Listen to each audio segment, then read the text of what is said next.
Hello everyone. C SAT mathematics के अंतर्गत आज मैं आपके लिए मोस्ट इंपॉर्टेंट क्वेश्चन लेके आया हूँ। तो चलिए शुरू करते हैं। क्वेश्चन देखते हैं। यदि ए बी से 25% अधिक कमाता है तो बी ए से x प्रतिशत कम कमाता है। x का मान ज्ञात करना है। यानी कि इसमें जो प्रतिशत जो दिया हुआ है x जो है कम कमाता है ये बोला जा रहा है। तो हमको इसमें क्या निकालना है? प्रतिशत कमी निकालना है। कुल मिला के x का मान निकालना है। यानी कि ठीक है। तो इसका एक फॉर्मूला होता है। जो भी चीज में दी हुई है ध्यान से देखिए। यदि a b से 25% अधिक कमाता है तो b a से x प्रतिशत कम कमाता है। तो x का मान ज्ञात करें। तो उसका एक फॉर्मूला यहां बन जाएगा कि देखते हैं। पहले हमको निकालना क्या है? x में कमी। x ही तो निकालना है। x का मान यह कहा जाएगा x का जो भी कमी कहा जा रहा है। तो इसका फॉर्मूला जो बनेगा मेरा वो क्या बनेगा? ध्यान से अगर देखेंगे तो इसमें हमारा कितना दिया हुआ है यहाँ पे? ये 25% अधिक कमाता है तो यहाँ पे वृद्धि हो रही है ना। तो 100 गुणे कितनी वृद्धि हो रही है? प्रतिशत वृद्धि लिख देंगे यहाँ पे। ठीक है। फिर इसी तरह अपॉन जो हमारा 100 और कितना था हमारा प्रतिशत वृद्धि इसमें जुड़ जाएगा। कितनी वृद्धि हुई? प्रतिशत वृद्धि मतलब प्रतिशत में जितना दिया हुआ है। x का मान क्या है? कितना कम कमाता है। या तो हम लिख सकते हैं x प्रतिशत कम या x कितना मतलब कम है, प्रतिशत कमी कितनी है। ठीक है। तो ये भी लिख सकते हैं यहाँ पर। तो हमारा जो आंसर आ जाएगा सीधे सीधे, अब यहाँ पे वैल्यू रख देंगे। यहाँ पे इसको बनाना होगा कि इतना लिखा है कि a जो है b से 25% अधिक कमाता है। अधिक कमाता है इसलिए हमने यहाँ पे ना जो प्रतिशत वृद्धि से लिखेंगे प्लस कितना कमाता है 25 यहाँ पे लिख देंगे सीधे सीधे। तो अब इसको सॉल्व कर लेंगे। तो 100 इंटू प्रतिशत में कितनी हमारी वृद्धि हुई है 25 अपॉन ये 100 और प्लस यहाँ 25। ठीक है। तो ये हो जाएगा दो, इसको ऐसे देते हैं 100 गुणे 25 बटे इसको जोड़ देंगे हो जाएगा 125। ठीक है। अब हम इसको काट लेंगे यहाँ पे। तो ये अब काट के हम परसेंटेज जो भी हमारा आएगा निकल आएगा 25 हम 25 25 पंजे 125 5 से काट लेंगे 5 दूनी 10 20। तो हमारा आंसर आ जाएगा 20% जो है कमी। मतलब एक प्रतिशत कमी कितनी हो जाएगी? x का कम कमाता कह रहे हैं ना, प्रतिशत कमी कितनी हो जाएगी हमारी?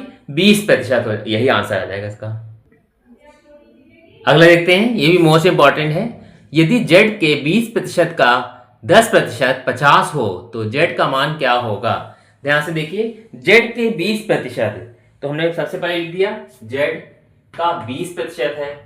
ठीक है। 20 बटे 100 का मतलब का लगा के लिए मल्टीप्लाई इंटू 10% यानी 10 बटे 100 और ये कह रहा 50। ये हमने इतना लिख दिया। अब क्या करेंगे यहाँ पर? अब इसको z का मान निकालना है, इसको सॉल्व करना रहेगा यहाँ पे। तो चाहे तो यही भी काट ले, चाहे तो उधर ले जाके काट सकते हैं। हमको z निकालना है तो सीधे देखिए 50 लिखा है, 50 ऐसे रहने दीजिए इंटू 100 गुणे 100 जो ऊपर मल्टीप्लाई में आ जाएगा। अगर इसके नीचे 1 लिख के क्रॉस मल्टीप्लाई करेंगे तो 20 गुणे 10 नीचे आ जाएगा। हम z निकालना चाहते हैं, जो चीज ऊपर है वो चीज इसके अपॉन में आ जाएगी यहाँ। ठीक है। काट लेंगे यहाँ पे 0 0 कट जाएगा, एक 0 से एक और 0 कट गया, 2 इसको काट लेंगे यहाँ सीधे 25। तो z इक्वल टू हो जाएगा सीधे 25, 2 0 बढ़ जाएंगे। ठीक है। तो हमारा 2500 आ जाएगा सीधे इसमें। ठीक है। यही इसका राइट आंसर होगा। अगला सवाल बहुत ही ज्यादा इंपॉर्टेंट है, ध्यान से समझ लीजिए इसको।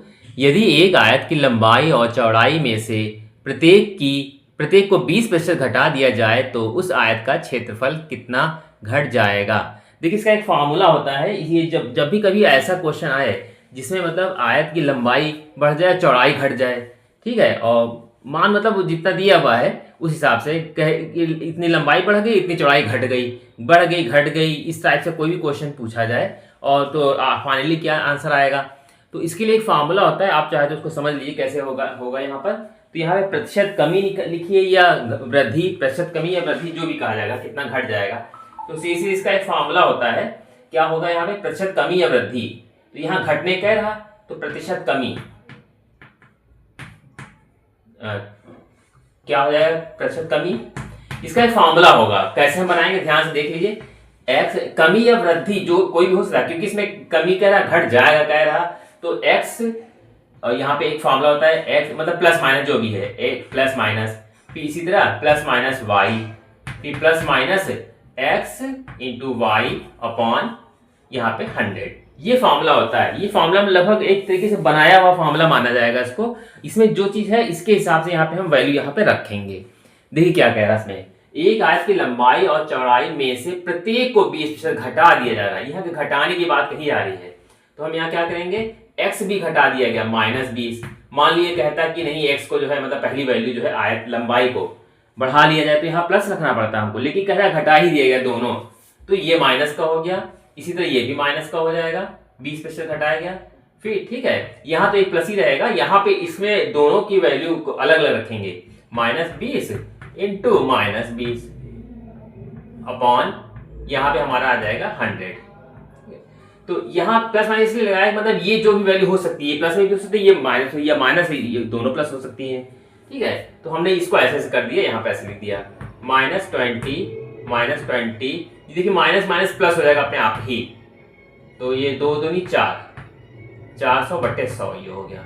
ये इससे जो है 2 जीरो कट गए यहाँ पे, तो -20 20 -40 और +4, तो घटा लें कितना आ जाएगा 36%। तो देखिए आपको समझ में आ रहा है, यहाँ पे जो 36 आया हमारा है वो माइनस में है, तो 36% की कमी कहा जाएगा। उस क्षेत्रफल में कितने की हानि हो गई है, 36%। ये माइनस खुद ही शो कर रहा है, यहाँ आप अगर कमी नहीं भी लिखी होगी तो आप खुद ही आंसर से बता देगा कि क्या है। कभी पूछ लेते हैं कि कमी हुई है वृद्धि, तो ये लिख देंगे 36 कमी हुई यहाँ पे। ठीक है, ये ऐसे लिख देंगे, तो जैसा आंसर दिया होगा उस हिसाब से हम इसको काम करेंगे।